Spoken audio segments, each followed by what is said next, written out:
What if I told you that the balance of global power is shifting right now behind closed doors, and almost no one is ready for what comes next? What if one of the most volatile regions on Earth just forged a deal that could redraw not just maps, but the future of war and money itself? Because that's exactly what's happening. Pakistan and Saudi Arabia, two nations underestimated by the West, yet armed with oil, armies, and ambition, have struck an agreement. On the surface, it looks like trade and defense. But beneath the headlines, it's something far more explosive. A move that threatens to shatter decades of Western dominance and to tilt the scales of survival in a world already on edge. Think about it. Pakistan, with over 200 million people, a nuclear arsenal, and strategic corridors connecting Asia's biggest powers. Saudi Arabia, with oil wealth so vast it can drown economies or resurrect them overnight. Together, they are building not just an alliance, but a weapon. Economic leverage fused with military muscle. The world is teetering on the edge of instability. Economies are collapsing under the weight of debt. Alliances are fracturing. And ordinary people are caught in a storm they didn't create. In the streets of Karachi, inflation crushes families. In Riyadh, oil wealth fuels power plays that stretch far beyond the desert. Everywhere you look, it's chaos disguised as order, betrayal wrapped in diplomacy. But make no mistake, this isn't some random accident of history. It's a power struggle. It's corruption at the highest levels, where nations gamble with survival as if it were a game of chess. Pakistan, battered by crisis yet armed with nuclear weapons, stands desperate for lifelines. Saudi Arabia, rich but restless, seeks to trade oil for influence, security for supremacy. Together, they are forging an agreement that isn't about cooperation, it's about control. And here's where it becomes terrifying. What looks like a deal between two countries is in fact a spark that could ignite a global firestorm. Defense, economy, survival, none of these will remain untouched. This alliance threatens to redraw alliances, destabilize fragile economies, and even rewrite the rules of global power itself. Because when two nations, one with wealth, the other with weapons, decide to defy the old order, it doesn't just shift the balance, it shatters it, and the fallout, it won't stop at their borders. It will ripple outward, shaking governments, markets, and the lives of millions who never saw it coming. So the question we must ask is chilling. Is this the beginning of a new era of independence or the first step toward collapse? And then there is Pakistan, dismissed by many as unstable, fragile, and forever dependent. A nation written off as weak, yet armed with nuclear firepower capable of ending entire wars in a single strike. Poor in currency, yet rich in resources and a population of over 200 million souls. Broken by corruption, yet unbroken in its ability to endure. For decades, the world mocked Pakistan as chaotic, fragile, a pawn in the games of larger powers. But while the world sneered, something darker and more dangerous was building. In silence, through crisis after crisis, Pakistan was gathering leverage, military, geographic, and demographic that the arrogant West chose to ignore. And here lies the contradiction that should terrify anyone paying attention. A country portrayed as dependent is now wielding the kind of influence that can tilt entire alliances. Small in economic strength, yet large enough to redraw supply chains. Fragile in politics, yet powerful enough to shake nuclear stability. It is the underestimated ones that strike the hardest. And Pakistan, the nation the world thought was on its knees, just made a move with Saudi Arabia that no one saw coming, a move that doesn't just defy expectations, but threatens to rewrite the rules of global power overnight. But alliances like this do not rise in silence. They rise in the shadow of enemies, rivals who will do anything to crush them before they take root. Pakistan and Saudi Arabia are not simply partners. They are challengers standing at the gates of a world order desperate to keep them out. On one side stand the old powers, Washington, London, Brussels, clinging to a system they've controlled for decades.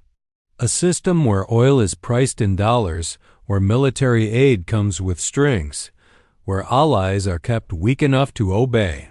On the other side, new challengers Islamabad and Riyadh hungry for independence, furious at being underestimated, determined to rip free of those chains. The battle lines are clear: hope versus fear, East versus West, the fading dominance of the dollar versus the rise of alternative power centers. And it is not just rhetoric, the numbers prove the stakes.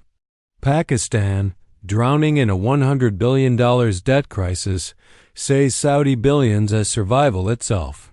Saudi Arabia, controlling 15% of the world's oil reserves and wielding a $700 billion sovereign wealth fund, knows it can buy leverage that shakes even the strongest economies. Yet for every lifeline, there is a trap.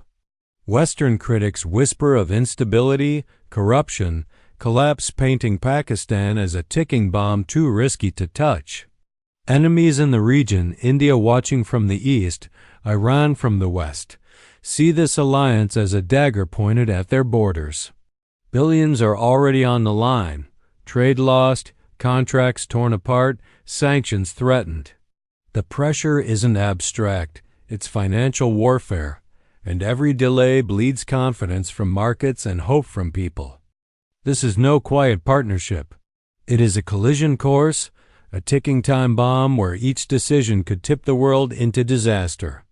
And as the clock ticks louder, the question grows more terrifying. Who will break first, the old order or the rising challengers daring to defy it? For a moment, it seemed like collapse was inevitable. The betrayals, the crushing debt, the whispers of corruption and sabotage painted a picture of doom. Pakistan on its knees, Saudi Arabia trapped in the cage of oil dependency, and the world waiting for them to fail. The threats were real: sanctions, rivals, instability, and the danger felt unstoppable. And yet, against all odds, something shifted. Instead of breaking under pressure, these nations began to bend history in their favor. What looked like despair transformed into defiance. What was framed as weakness turned into resilience. Out of chaos, a new possibility emerged, an alliance that could rewrite the script written for them by others. Because this agreement isn't just numbers on a page, it's oxygen. For Pakistan, it means lifelines to stabilize the rupee, rebuild industry, and prove that a nation branded dependent can rise to its feet. For Saudi Arabia, it means escaping the trap of oil, investing in technology, energy diversification, and securing its future long after the wells run dry. And for the ordinary people, the overlooked millions who have lived under the shadow of collapse, it means hope. Hope that their sacrifices will no longer feed only corruption, but transformation. This is the dramatic contrast that shocks the world. Collapse giving way to resilience, despair turning into opportunity, survival becoming the foundation of strength. It is not triumph without cost. The dangers still hover. The enemies still watch, but suddenly, the impossible doesn't look impossible anymore. Because this isn't just a pivot, it's a rupture. A break from the old world where power meant submission into a new chapter where defiance breeds possibility. What once seemed inevitable failure now feels like inevitable change. And the question hanging in the air is no longer if this transformation will come, but how far it will go, and who will be left behind when it does. So what happens when underestimated nations decide to challenge the balance of power? The answer is here, and it's more unsettling than anyone dared to imagine. The deal between Pakistan and Saudi Arabia is not just an agreement. It's a warning shot, a signal that the cracks in the old order are widening and the consequences will not stop at their borders. This isn't an isolated partnership. It's a symptom of deeper global instability, a betrayal of the old promises of security, and proof that the foundations of power are no longer unshakable. Look closely, and the revelation is undeniable. This story isn't just about Pakistan and Saudi Arabia. It's about the fragile future of global order itself. The world stands on a knife's edge between order and collapse, justice and exploitation, survival and extinction, silence, and resistance. Every alliance forged in defiance, every deal struck outside the old systems, isn't just economics. It's a rewriting of identity, of who decides the rules, of who survives and who is left behind. And let's be clear, the systems and elites that built this storm are not innocent. For decades, they thrived on control, manipulation, and dependence. Now, as their grip loosens, they warn of chaos, but the truth is that they created the very chaos they claim to contain. That anger we feel, that unease, it's the realization that the betrayal was never accidental. It was structural. Here lies the knowledge reward. While the headlines will reduce this to trade, to aid, to another fragile pact in a volatile region, you now know the deeper truth. You see that this is a blueprint of the future, where alliances once thought impossible become inevitable, where power no longer flows in one direction, and where the survival of nations will be defined by their ability to resist, adapt, and rewrite the rules. And the chilling reality? This is only the beginning. What you've just witnessed is not the end of an old era, it's the opening act of a new one. A world where certainty dies, where control fractures, and where the future will be decided not by those who held power yesterday, but by those bold enough to seize it today.